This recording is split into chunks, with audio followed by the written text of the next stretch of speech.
성취가 있느냐 없느냐로 구분한다라는 것입니다.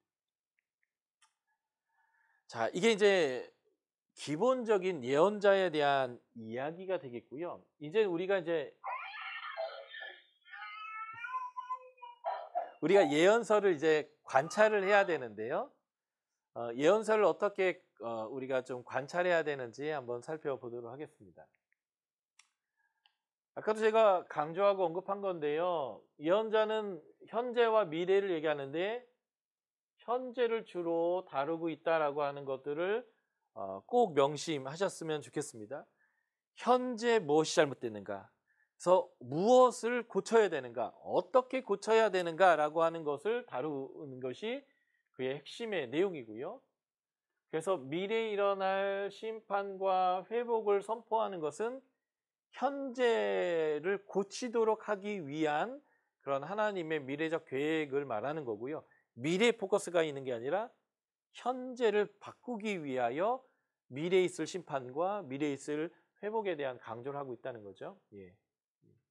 그래서 미래보다는 현재의 개혁에 포커스가 있고 이 미래 또한 현재를 회개할 수 있는 동기와 심판을 통과할 수 있고 소망을 갖고 계속 하나님을 따를 수 있도록 하는 그런 동력이다라고 보시면 되겠습니다. 자, 우리가 이제 예언을 관찰할 때요. 예언의 양식이 몇 가지가 있습니다. 오러클. 그냥 오러클 자체가 이제 한국말로는 신탁인데 그냥 그리스 로마 신화에 보면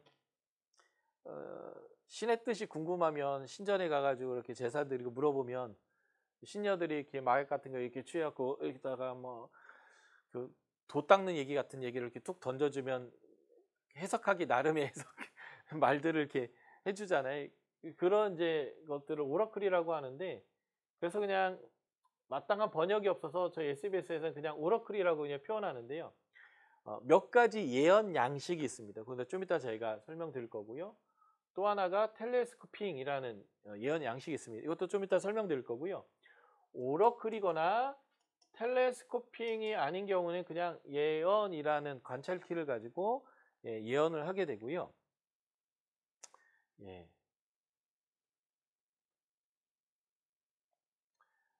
반복되는 얘기지만 예언자는 미래에 대해서 얘기하는 것이 아니라 현재를 다루는 거고요.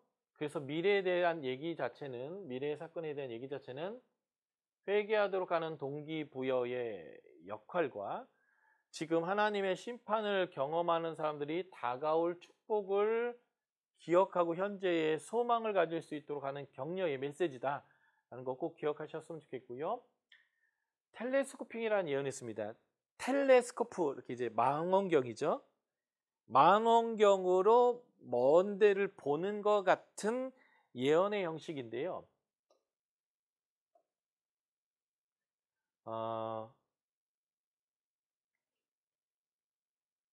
여기에 어떤 사람이 있는데 텔레스코프로 저 멀리를 보는 거죠. 그런데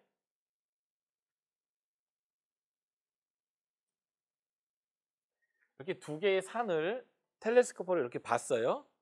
봤더니 이게 어떻게 보이냐면 이렇게 보이는 거예요.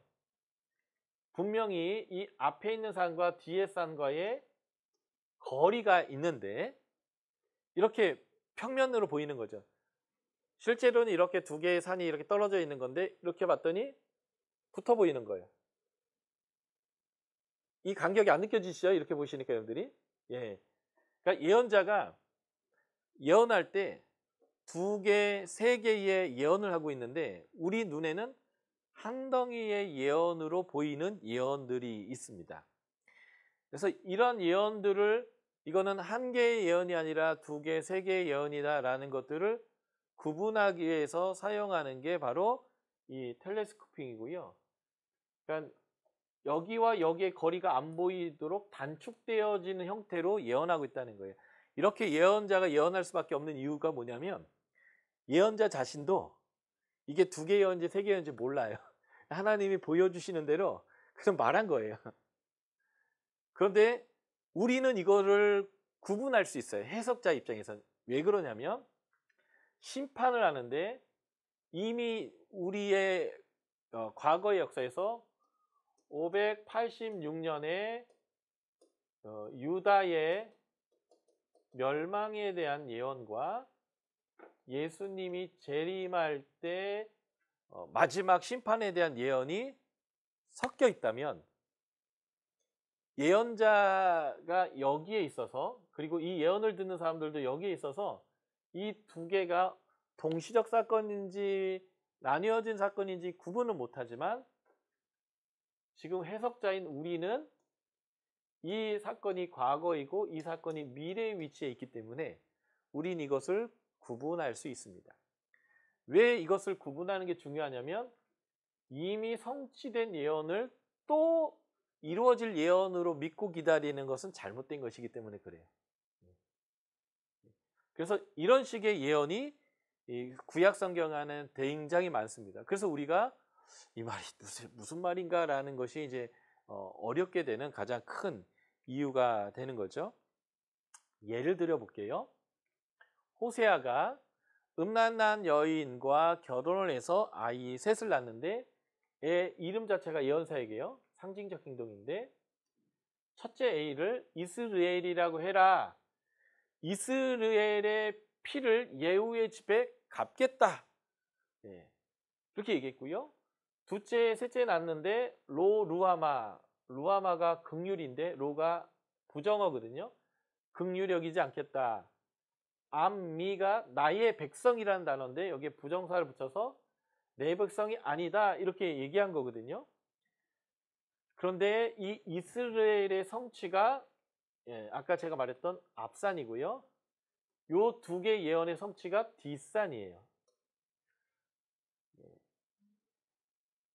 보시면 하나님이 엘리사와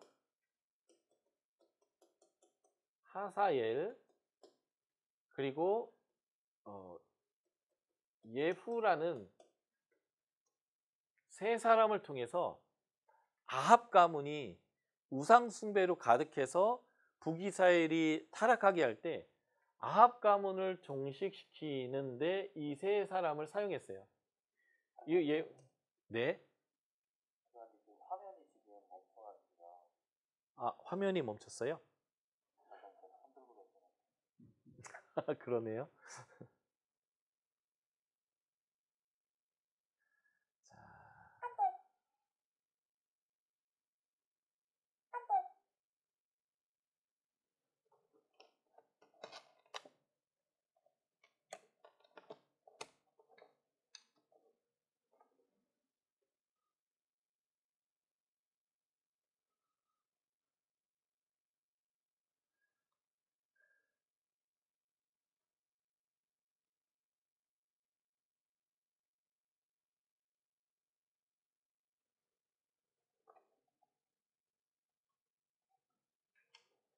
네, 이제 됐습니다.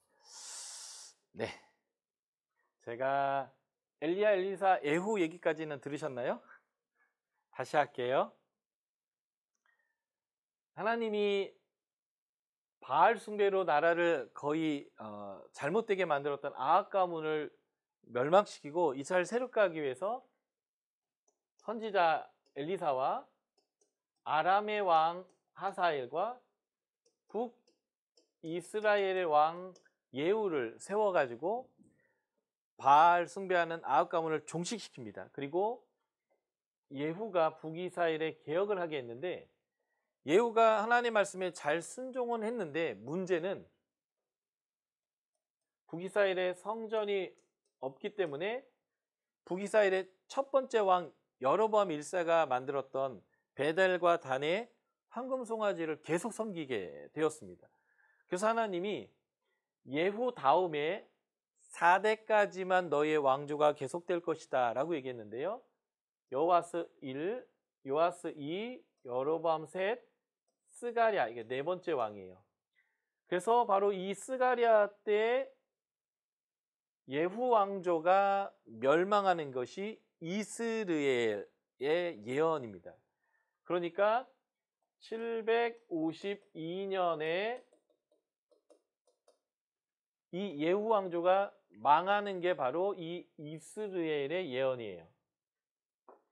그리고 722년에 북이스라엘을 멸망시키기 위해서 너희는 이제 내 백성도 아니고 내가 더 이상 더 긍휼도 베풀지 않을 거야 라고 하나님께서 얘기한 그 예언의 내용이 바로 이 로루아마와 로암미라고 하는 예언인 거죠. 그러니까 지금 하나님이 이 세 자녀의 이름을 가지고 심판에 대해서 예언했지만 이 예언은 두 개의 예언이 겹쳐 있었던 거예요. 그런데 우리 눈에는 세 개 다 심판인 것보다 동시에 이루어질 내용인 거다라고 이렇게 생각할 수 있죠. 그런데 지금 우리가 여기가 예언자이고 텔레스코프로 보는 입장에서 이걸 예언했을 때 우리는 이 뒤에 있기 때문에 이미 성취된 두 개의 예언을 볼 때 이 두 개의 예언은 따로다. 이스라엘 예언 하나, 로루아마 로암미라는 예언이 따로 하나다. 그래서 752년에 일어날 것과 722년에 일어날 일이 두 가지 예언이다라는 것들을 우리가 이제 보게 되는 거잖아요. 이럴 때 사용하는 그 예언서 관찰이 텔레스코핑이라고 하는 겁니다. 하나님의 예언이 성취됐냐 안 됐냐라는 것들을 살펴보기 위한 겁니다. 좀 이따 제가 예언서 해석에 대한 부분을 좀 설명드리겠지만 이미 성취된 예언을 마치 앞으로도 또 성취될 예언인 것처럼 가르치는 사람들이 많아요. 그게 대부분 이단입니다. 근데 그 이단들이 어떻게 해요? 성경에 써있지 않냐, 이 일이 일어날 거다라고 이렇게 얘기해요. 그러면 대부분의 성도들이 어떻게 하냐면 그런가 보다 하고 다 속습니다. 그게 아니라 이루어진 예언과 이루어질 예언인지를 구분할 줄을 있어야 되는데, 그래서 예언서 해석에서 성취를 찾는 게 굉장히 중요합니다. 그래서 이러한 해석을 하기 위해서 이게 텔레스코핑적인 예언이어서 붙어 있으나 떨어져 있는 거다. 하나 더 예를 드릴까요? 마태복음 24장에서 예수님이 종말에 대해서 예언을 했을 때 그 종말에 대한 예언 안에 AD 70년, 예수님이 30년쯤에 예언하신 건데 AD 70년에 성전이 파괴되고 이스라엘 백성이 망하는 얘기와 예수님이 재림할 때 일어날 마지막 얘기 두 가지를 섞어서 같이 얘기했는데 잘 모르는 사람은 이거 다 하여튼 망한다는 얘기인가 보다 하고 그냥 뭉뚱그려 버리지만 우리는 AD 70년으로부터 2000년이 지난 사이에 있고 그리고 예수님 재림이 언제인지 모르지만 우리의 미래에 있잖아요. 그래서 우리는 성취된 예언과 앞으로 이루어질 예언 중간에 있으면서 이 예언을 구분해낼 수 있거든요. 이런 것들을 구분할 수 있어야 이제 우리가 예언서를 잘 해석하고 잘 적용할 수 있게 됩니다. 지금은 이제 뭔 소린가 할 것인데 이제 강사들이 예언서를 해석하면서 이거는 텔레스코핑 예언입니다 라고 하면 저 용어를 쓰는구나 라는 정도만 지금 이해하시면 예언서 해석에 이것이 도움이 되는 하나의 용어다라고 여러분들이 기억하시면 될 것 같습니다. 지금 다 이것들을 익히는 건 아니고요. 앞으로 강사가 설명할 때 이해할 수 있도록 하는 용어들을 지금 여러분들이 듣고 있다 이렇게 보시면 되겠습니다. 또 하나가 예언자가 어떻게 예언하냐면요.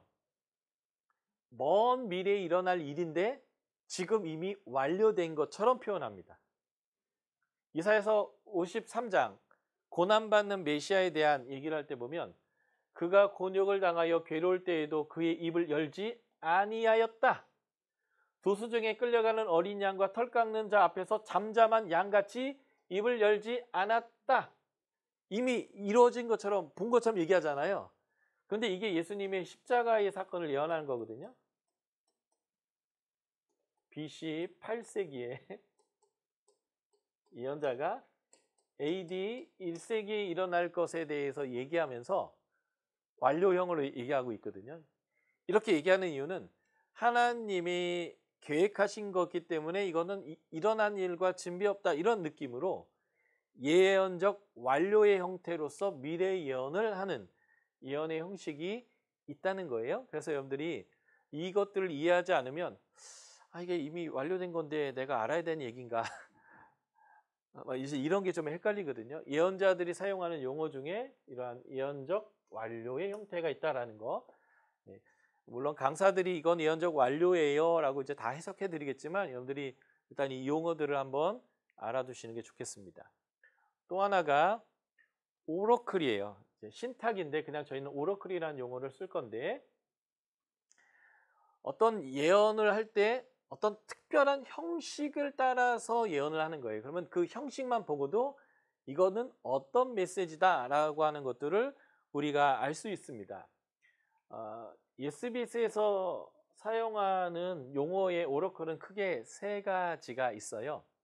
물론 학자에 따라서 더 다양한 예언 양식을 말하고 있는 것이 있긴 하지만 일단은 저희가 사용하는 것은 크게 세 가지 오러클인데요. 첫 번째가 송사 오러클입니다. 한마디로 재판 형식이에요.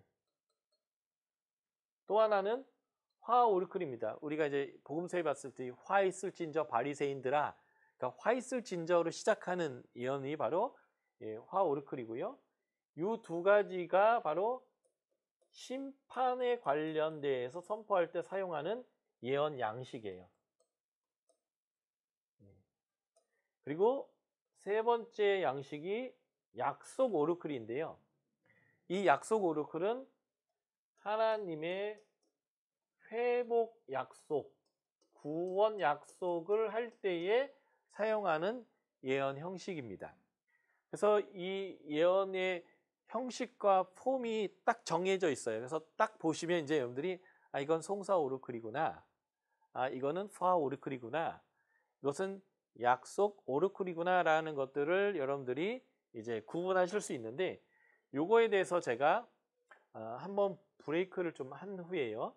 제가 이 양식에 대해서 자세히 설명하고 그 양식에 맞게 예언을 어떻게 해석하는지 한번 설명해 드리도록 하겠습니다. 자, 우리가 성경 예언서의 그 양식 세 가지를 저희가 이제 살펴볼 건데요. 두 가지는 심판에 관련된 거고 하나는 하나님의 회복의 약속에 대한 거예요. 그래서 이 양식만 딱 보면 그 양식이 딱 등장하는 순간 이거는 심판이구나, 이것은 구원이구나 여러분들이 딱 이제 느낄 수 있는데요. 첫 번째 양식이 송사 오르클입니다. 한마디로 재판하는 형식이겠고요. 그 첫 번째 형태는 뭐냐면 호출입니다. 그 이제 법정에서 재판할 때 죄수번호 1872번 이렇게 부르는 것처럼 이제 부르는 거예요. 이스라엘아 또는 에브라임아, 이 바산의 암소들아, 이제 타락해가지고 많은 사람들의 것을 뺏어서 혼자만 잘 먹어서 살찐 그 여인들을 이제 바산이 우리로 하여금 대관령 같은 건데 한국에 비옥한 토지에서 풀을 잘 먹고 살찐 소인데 이런 거로 비유해가지고 이 바산의 암소들 이렇게 표현하는 호출합니다. 누구야? 라고 이제 호출하는 내용과 왜 네가 여기서 재판을 받고 심판받아야 되는지에 대한 이유, 에비던스, 증거를 하나님이 심판의 이유를 쭉 언급합니다. 그리고 마지막 하나님이 평결을 내리는데 하나님이 어떻게 하겠다라고 하는 것인데 대부분 송사는 심판에 관련된 거니까 이 마지막 평결은 어떤 식으로 내가 심판하겠다 이런 형태로 보여지는 게 송사 오르클입니다. 제가 이제 아모스에서 이 송사 오르클이 여러 개 나올 것이기 때문에 제가 아모스서에서 신뢰를 내일부터 보여드리면서 해볼게요. 그러니까 하나님이 율법을 기반으로 재판에서 심판을 선포하는 그런 양식이 바로 송사 오르클이 되겠고요.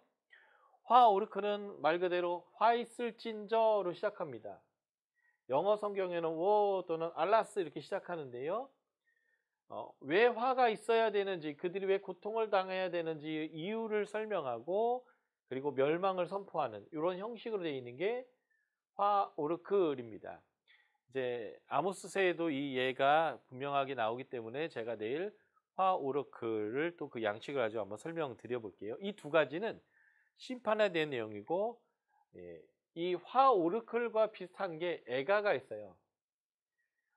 다윗이 사울과 요나단이 길바 전투에서 죽었을 때 슬퍼하며 지은 노래, 다윗이 아브넬이 죽었을 때 아브넬을 위해서 불렀던 노래, 이런 것들이 애가고요. 한마디로 하면 우리에게 있어서 상갓집에서 아이고 아이고 이제 가면 언제 오나 뭐 이렇게 장례를 치를 때 부르는 노래가 바로 애가입니다. 그런데 예언자가 국가를 향해서 애가를 부르고 있다라는 말은 무슨 의미일까요?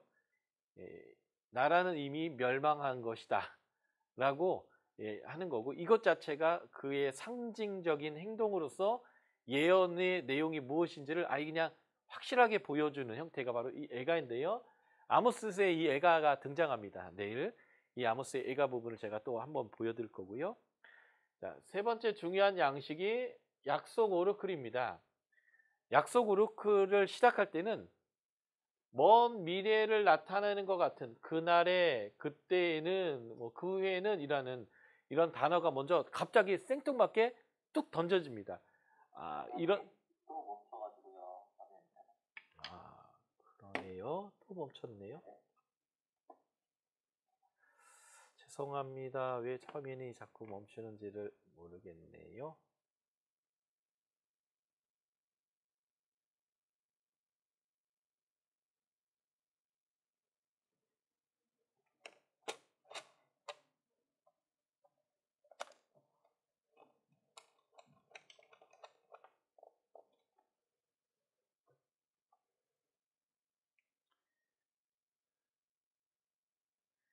네, 죄송합니다. 자, 약속 오르클부터 다시 설명드리겠습니다. 갑자기 막 심판을 얘기하다가 그러나 그날에는, 그때에는 이라는 이제 미래를 나타내는 단어가 갑자기 뚝 던져져요. 그러면서 지금은 막 굶고 있고 기근이 있고 전쟁이 나 있고 사람들이 막 포로로 끌려가고 질병이 일어났던 상황에서 갑자기 급격한 변화가 일어나는 것을 표현합니다. 급격한 변화를 얘기하면서 축복에 대한 얘기가 등장하는데요. 이 급진적인 변화와 축복이 명확하게 구분되지 않을 때도 있고 구분될 때도 있어요. 그래서 이게 꼭 3단계라고 볼 수는 없지만 미래에 대한 단어가 나오면서 급진적 변화와 축복의 내용들이 쏟아져 나온다면 이것은 약속 오러클이다라고 여러분들이 보시면 될 것 같아요. 이제 이 세 개의 오러클이 있다라는 것 좀 기억해 주시고, 내일 제가 아모스서에서 이 오러클들을 어떻게 관찰하고 실제로 해석하고 적용하는지는 내일 좀 본문 중에서 보여드리겠습니다. 자, 선지서를 관찰할 때 우리가 중요하게 알아야 되는 게 시적 표현입니다. 여러분들에게 제가 신문 사설을 쭉 읽어드리면 듣고만 있을 때 이게 다 기억이 나지 않지만 굉장히 비유적이고 시적인 표현들을 가지고 던지면 여러분들이 기억이 훨씬 더 잘 나게 되거든요. 거기다가 음률이 있는 노래라면 훨씬 더 그러겠죠. 그래서 예언자들은 티처가 아니라 프리처의 입장에서 보면 굉장히 그들에게 잘 기억되고 각인되도록 하기 위한 시적인 표현, 노래적인 표현, 이런 것들을 많이 사용하고요. 그리고 심지어는 자신의 행동, 아주 돌출 행동이죠. 빨개 벗고 돌아다닌다는 거나 멍에를 짊어지고 돌아다닌다는 거나 말하는 이상한 행동들을, 에스겔 같은 경우에는 이쪽으로 누워서 40일 동안 누워있고 이쪽으로 누워서 90일 누워있고, 그리고 벙어리가 돼서 말을 안 한다든지 막 이 특별한 행동을 통해서 하는 이유가 기억이 잘 되고 그들이 충격을 받으라고 하는 건데요. 그래서 예언서는요, 아모스서로 표현한다면 아모스서는 대여섯 절 빼고는 다 시예요.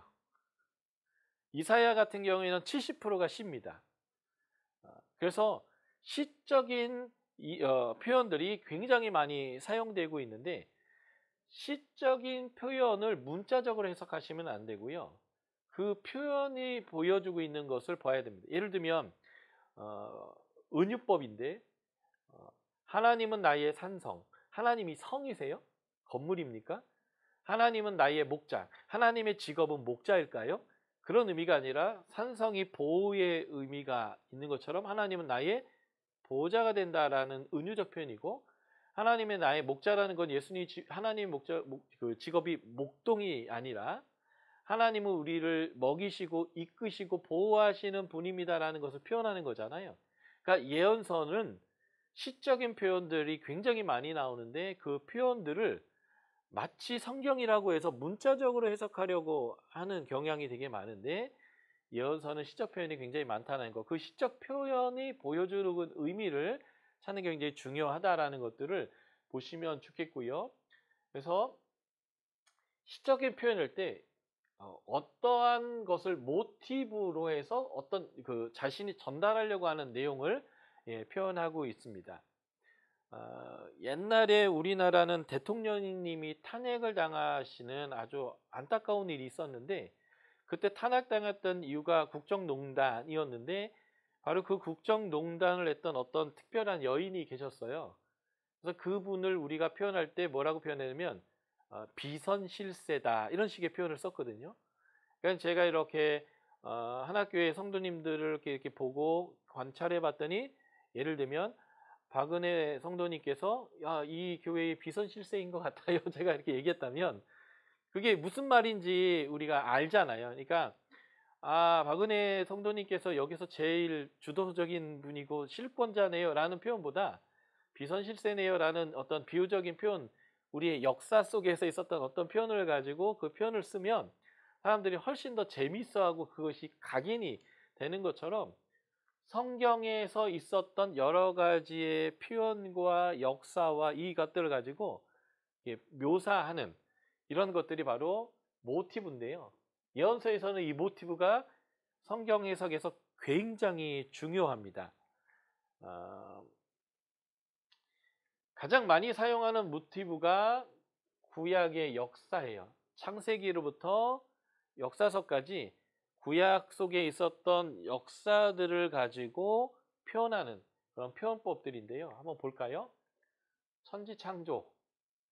이게 이제 하나님의 나라가 세워진 사건인데, 이 천지창조를 가지고 지금 모티브한 것이 있어요. 이사야서에 보면, 이사야서 11장 6에서 9절 보면 사자가 풀을 먹고 이리와 염소가 함께 뒹굴고, 이런 이제 표현들이 바로 에덴 동산을 표현하는 거거든요. 그러니까 이사야서 11장 1에서 5절은 이새의 줄기와 뿌리에서 메시아가 오는데 성령을 받아 공의로운 통치를 할 거다. 그 결과가 에덴 동산이 다시 만들어지는 거다라고 이제 표현하는 거예요. 그러면 이 표현법은 구약에서 하나님이 세상을 창조하시고 하나님 나라를 만들었던 그것이 메시아가 오시면 다시 회복되는구나 라는 것으로 이 모티브를 해서 표현한다는 거죠. 그래서 새 하늘과 새 땅, 새로운 하나님 나라의 창조를 얘기하는 이사야서는 이렇게나 많이 에덴 동산처의 회복되는 것이 하나님의 나라가 회복되는 거다라고 설명한다는 거예요. 이게 바로 천지창조의 에덴 동산을 가지고 모티브에서 하나님의 구원이 어떤 것인지를 설명하는 거죠. 또 하나가 창조인데요. 창조의 긍정적인 모습을 가지고 설명하는 것도 있지만 부정적으로 표현합니다.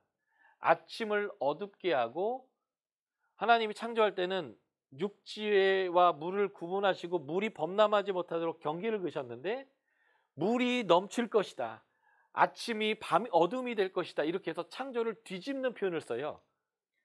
창조가 하나님 나라가 세워진 것이라면 이것을 뒤집는 것은 하나님의 나라를 잃어버리는 심판을 표현하는 의미겠죠. 이런 식으로 구약에서 일어났던 어떠한 사건들을 가지고 이렇게 이미지로 표현하면 그것이 어떤 의미구나라는 것들을 알아야 합니다. 그래서 예언사가 어려운 이유가 바로 이렇게 예언자들이, 언독자들이 너무 친숙한 그 표현을 가지고 이렇게 막 표현을 하고 있는데, 우리가 구약의 모세오경이나 역사서를 잘 몰라서 이게 뭘 의미하는지를 모르는 경우가 종종 있다는 거예요. 그래서 이런 모티브가 있고요. 특히 이제 심판 이미지 할 때 홍수, 노아의 홍수의 이미지를 가지고 표현하기도 하고요. 여러분들이 저와 함께 모세오경을 배웠지만 홍수는 하나님 나라의 재창조였거든요. 그래서 회복의 이미지로도 사용합니다. 그래서 이사야서 54장 7에서 10절은 바벨론 포로에 끌려갔다 다시 돌아와 회복되는 것을 노아의 홍수의 때와 같다 이렇게 표현해요. 그 노아의 홍수 때와 같다라는 게 어떤 이미지인지를 우리가 착 잡아내야 됩니다. 예. 그리고 이거는 우리가 너무나 잘 아는 이미지죠. 이곳이 소돔과 고모라처럼 될 것이다 이렇게 표현한다면 심판이 아주 처절할 것이다 라고 하는 이제 의미가 되겠죠. 그래서 예언서에 이 소돔과 고모라를 모티브로 해서 심판에 대해서 묘사하는 이런 표현들도 굉장히 많이 나오고요. 특별히 출애굽이요. 출애굽이 뭐냐면 구원받고 하나님의 통치 안에서 안식을 누리는 것들을 의미하는데 바벨론의 포로로 끌려가는 것은 이스라엘 백성이 애굽에 내려가는 것과 같다면 바벨론에서 다시 하나님이 돌아오게 하시는 것은 제2의 두 번째 출애굽과 같이 표현해요. 이렇게나 많이. 아모스서에도 이 표현이 나와서 제가 내일 좀 더 자세히 설명드릴 건데 출애굽하면 구원의 이미지로 표현해서 그래서 하나님이 이스라엘 통해서 이스라엘 백성들이 돌아올 때 내가 광야에서 그들을 돌볼 것이고 내가 광야에서 샘이 솟게 할 것이고 광야에서 내가 그들을 보호하고 공급할 것이다 이렇게 표현하는 것들은 바로 이 첫 출애굽 때처럼 하나님이 그들을 구원해 내셔서 하나님 나라를 회복하는 것을 하겠다라는 것을 이렇게 표현하는 거예요. 그러니까 직접적으로 표현하기보다는 구약의 사건을 가지고 표현하는 방식들이죠. 이런 것들이 모티브인데요. 그래서 우리가 예언서가 어려운 이유가 뭐냐면 구약의 율법과 역사 그 모든 것을 다 포함하여서 이제 그것을 시적으로 표현해내고 있는데 그것을 우리가 잘 캐치해야 합니다. 그래서 이스라엘 백성이 광야에서 하나님의 구름 밑에서 하나님의 불기둥과 구름 기둥을 인도함 받았잖아요. 그런 표현을 통해서 하나님의 인도와 보호가 있을 것이다 할 때 이렇게 광야 생활을 표현하기도 하고요. 어떤 전쟁에 대해서 얘기할 때 내가 오랫반석에서 한 것처럼 할 것이다 이렇게 표현해요. 이 오랫반석이 뭐냐면 기드온의 300용사가 적군을 어마어마하게 많은 숫자를 나팔과 항아리와 횃불을 가지고 300명이 이긴 사건이거든요. 그러니까 여호와의 전쟁이죠. 하나님이 싸워서 이겨주는 전쟁. 니들의 눈에 볼 때는 절대 이길 수 없는 전쟁임에도 불구하고 내가 그때처럼 완전한 승리를 주겠다라고 표현할 때 내가 너에게 완전한 승리를 주겠다 이렇게 표현하지 않고요. 내가 오랫반석에서 한 것처럼 해줄 거야 이런 식으로 표현합니다. 그럴 때 이것들을 다 캐치하는 게 중요하죠. 아골골짜기가 뭘까요? 아간이 하나님이 여리고 전투 때 탈취물은 다 내 것이다. 너희가 하나도 취하지 말라 했는데 몰래 취했다가 그 가족이 모두가 돌에 맞아 죽고 돌무디가 됐던 그 골짜기가 아골골짜기잖아요. 아골골짜기가 기쁨의 골짜기가 될 것이다. 이렇게 표현하는 거예요. 이스라엘 백성이 불순종해서 나라가 망하고 포로로 끌려간 사건이 어떻게 보면 불순종으로 인한 고난의 사건이니까 아골골짜기와 같은 거겠죠. 그래서 포로로 끌려간 사람들이 막 탄식하고 소망을 잃고 있을 때 하나님 이렇게 얘기하는 거죠.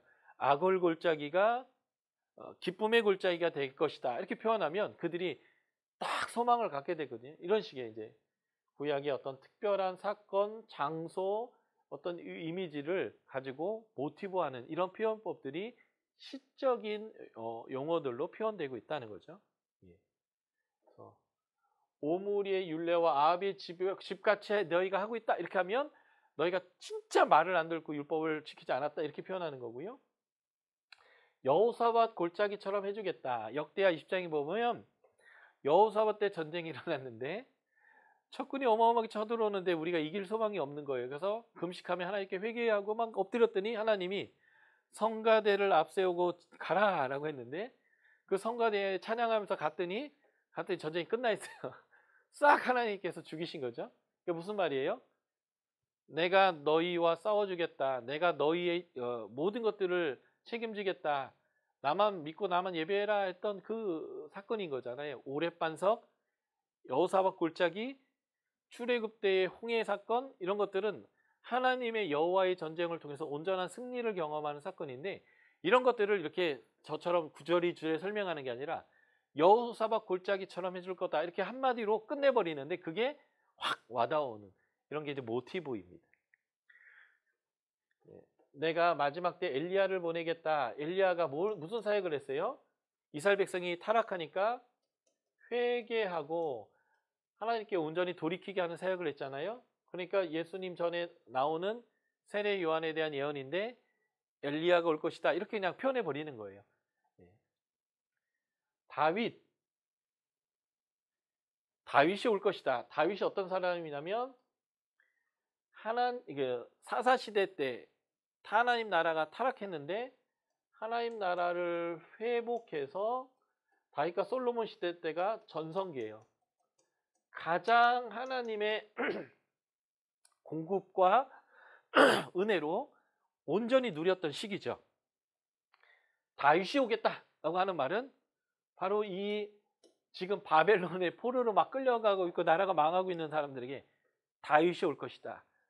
다윗과 같이 할 것이다. 이렇게 하면 온전한 회복과 승리와 적군을 다 제압하고 우리의 적군이 조공을 바치게 되는 온전한 평화가 이루어질 거다라는 그 이미지를 그냥 이 짧은 말로 그냥 끝내버리는 거예요.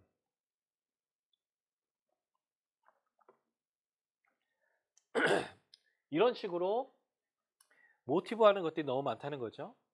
그리고 전쟁, 칼, 활, 병거 소리, 뭐 군대의 소리, 뭐 이런 용어들이 다 그런 거고요. 메뚜기가 오면 곡식이 싹 사라지는 것처럼 추수 때만 되면 적들이 쳐들어와 가지고 이렇게 약탈을 일삼는데 그래서 적이 오는 것을 메뚜기로 이제 묘사하거든요. 이런 묘사들이 다 모티브다라고 보시면 좋겠고요. 축복의 모습들이요. 산이 포도주를 흘릴 것이고 산이 기름이 막 흘러 넘칠 것이다. 뭐 이런 식의 이제 표현들은 다 축복의 이미지입니다. 이것들이 다 레위기 26장과 신명기 28장에서 축복과 저주에 대한 약속인데 이때 사용됐던 용어들을 사용하는 거고요. 이 앞에 나와 있는 이러한 전쟁, 칼, 메뚜기 이것들은 다 저주 때 하나님께서 내가 불순종하면 메뚜기 보내겠다. 불순종하면 내가 적군을 보내겠다. 불순종하면 너에게 기근을 보내겠다. 그 표현들을 그대로 시적인 용어와 표현으로 바꿔서 표현하는 거거든요. 이러한 모티브 관찰하는 게 굉장히 중요합니다. 자, 그리고 선지자들의 용어를 익숙해야 되는데요. 선지자의 용어가 뭐냐면 약속을 올 때 주로 나오죠. 그날에 주의 날, 남은 자가 돌아옴, 하나님 나라, 회복시키며 이런 것들이 다 선지자들이 주로 사용하는 용어들이다라는 거고요. 그래서 이런 약속을 이렇게 사용하는 먼 미래에 대한 단어가 나오면서 이게 급격한 변화겠죠. 지금 다 포로로 가 있는데 돌아온다는 거, 그리고 회복시키겠다. 이게 이제 축복의 내용들인데 약속 오르클에서는 이런 식의 용어들을 굉장히 이제 선지자들이 주로 사용하고 있다라는 것입니다. 그리고 예언자들은 상징을 굉장히 많이 사용합니다. 우리와는 다른 문화권에 있는 그들의 상황에서 널리 사용되고 있는 상징들을 사용하는 거죠. 예를 들면 에스겔서에 그룹이 등장하는데 그룹이 4개의 얼굴을 하고 있거든요. 좀 이따 제가 설명드리겠지만 4는 세상을 뜻하는 숫자인데 이 세상에 존재하고 있는 네 종류의 짐승이요. 백수의 왕인 사자, 날짐승의 왕의 역할을 하는 독수리, 가축을 대표하는 송아지, 그리고 하나님이 창조하셨던 가장 탁월한 창조물인 사람, 이 네 개의 얼굴을 하고 있는 게 그룹이에요.